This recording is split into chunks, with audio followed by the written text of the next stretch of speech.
नमस्ते दोस्तों। आज एक बहुत ही छोटी और बहुत ही प्यारी सी कहानी आपके लिए लेकर आई हूँ। कहानी का नाम है धड़कन।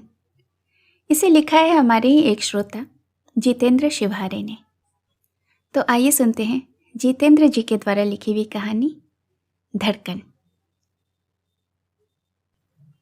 तुम अगर दुनिया के आखिरी लड़के भी हुए ना, तो भी मैं तुमसे शादी नहीं करूंगी। पिया के इतना कहने भर से सुमित की एक तरफा प्रेम कहानी का जैसे अंत हो गया। सुमित अवसाद में चला जाता यदि दोस्तों ने उसका हौसला न बढ़ाया होता। अपनों की बदौलत कुछ ही दिनों में सुमित सब कुछ भूलकर सामान्य जीवन जीने लगा। इधर पिया की बढ़ती आयु ने उसके परिवार की चिंता बढ़ा दी। पूर्व में उनके यहाँ रिश्तों की जैसे बाढ़ आ जाया करती थी, किंतु अब तो ढूंढे से भी रिश्ते नहीं मिल रहे थे। पिया के माता पिता अपने सुंदर और पढ़ी लिखी पिया के लिए बेहतर से बेहतर वर की तलाश में थे। वर के चुनाव में वे सदैव भ्रमित दिखाई दिए। पिया को देखने आए रिश्तों के लिए हाँ या ना कहने में भी वे लोग बहुत समय लिया करते थे। वर पक्ष के लोग अनेक बार सहमति हेतु फोन लगाते, किंतु पिया और उसके माता पिता कभी सीधा सीधा प्रत्युत्तर नहीं देते। उल्टा बात को घुमा फिराकर या लंबा खींचकर टालने की कोशिश किया करते। सामाजिक गलियारे में पिया के माता पिता का ढुलमुल रवैया सुर्खियों में था। पिया भी अपने लिए उच्चतम वर की प्रतीक्षा में 30 की हो गई थी। अच्छे से अच्छे सुयोग्य वर को भी पिया के अभिमानी स्वभाव का सामना करना पड़ा था। उसके माता पिता भी पिया की हाँ में हाँ मिलाते।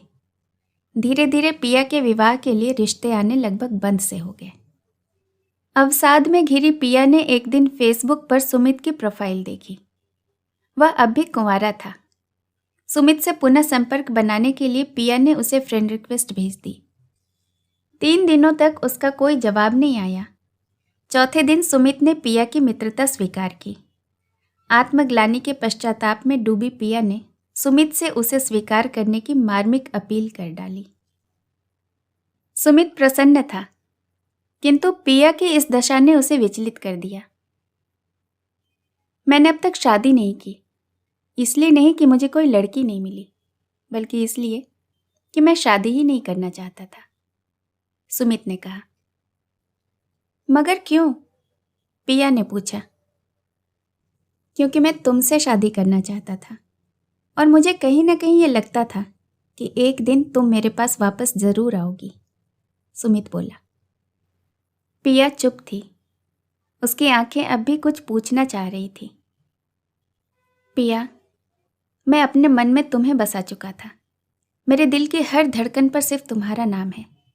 ऐसे में मैं किसी दूसरी लड़की को कभी वो स्थान नहीं दे पाता जो मेरी जिंदगी में तुम्हारा है। मैं किसी को धोखा नहीं देना चाहता था, बस इसीलिए मैंने शादी नहीं की। सुमित बोल चुका था। पिया की आंखें नम हो गईं। वह दौड़कर सुमित के हृदय से जा लगी। सुमित ने पिया को स्वीकार कर लिया, क्योंकि उसकी प्रेम कहानी अब एक तरफा नहीं थी। धन्यवाद।